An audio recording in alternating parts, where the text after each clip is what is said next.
If the rich are playing chess, the rest of us are playing checkers and losing badly. But why does it feel like we're on different boards entirely? Let me paint you a picture. While most folks are strategizing over savings accounts and 401ks, billionaires are moving queens and rooks across offshore accounts and shell corporations. Now, you might be thinking, what even is an offshore account? Is it just a fancy piggy bank on a beach somewhere?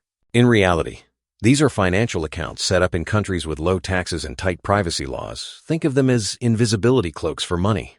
And shell corporations? Those are companies that exist mostly on paper, like puppets with no real business, just there to hold assets or hide ownership. But here's the kicker. A 2021 report by the Tax Justice Network estimated that 21 to 32 trillion, yes, trillion with a T, are stashed offshore, out of reach from most governments and, frankly, the public's eyes. That's more than the GDP of the US and China combined. Let me tell you a story. In the Panama Papers leak, we learned how pop stars, politicians, and business moguls alike were routing fortunes through Panama, the British Virgin Islands, and beyond. One billionaire bought a 60 million yacht using 6 shell companies like Russian nesting dolls, each one hiding the real owner just a layer deeper. So, is this just clever strategy or a rigged game? And more importantly, what would you do if you had the chessboard in pieces the ultra-rich use? Because without knowing the moves, you can't even play the game. Let's move from the chessboard to the rule book. Here's a question. Who do you think actually writes our tax laws? If you guessed Congress, you're technically right, but it's not the whole story.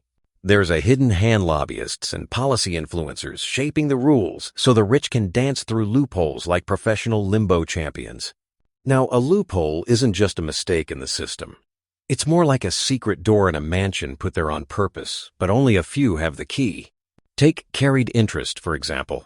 It lets private equity managers pay taxes at the capital gains rate, which is much lower than what most people pay on their regular income. Imagine if your salary was taxed like a stock sale. You'd keep a lot more, right? Here's a wild but true example. In 2055, of America's biggest corporations paid 0 federal income tax, according to the Institute on Taxation and Economic Policy. 0. Some even got refunds. How? By using depreciation rules and tax credits technical terms, but think of them as the financial equivalent of get-out-of-jail-free cards. Now you might be thinking, isn't that illegal? Nope, it's just brilliantly legal. The conflict? The more resources you have, the more you can pay for expert advisors who know every twist in the tax code. The rest of us? We're lucky if we can handle TurboTax without pulling our hair out. So, do you think the game is rigged? Or can anyone still win? That's the billion-dollar question. And if this blew your mind, you haven't seen anything yet next week. We're exposing the dark side of Wall Street. Until then, remember, knowing the rules is the first step to changing the game.